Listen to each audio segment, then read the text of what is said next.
Families never touched by addiction have found themselves talking about illicit fentanyl. In Evans, Colorado, one family wished they'd had these conversations sooner. Here's Katie Eastman. With 4 kids, 2 turtles, and a kitten, Play nice. the Ramirez household can get a little chaotic.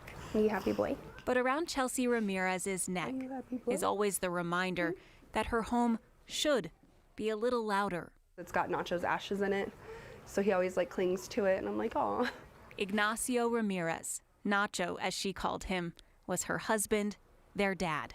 He was very loud and obnoxious, but in all the best ways possible. On August 11th last year, Chelsea realized he was too quiet. Nacho died after taking a pill she says he thought was oxycodone, but that pill was laced with fentanyl.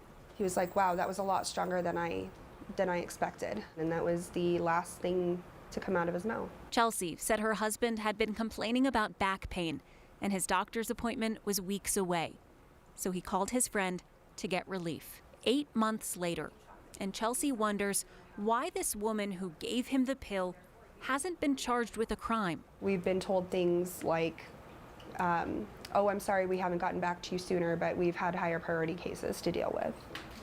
And that just tells me that you think that my husband dying, you think that my husband getting murdered is a low priority, and that is unacceptable. Murder.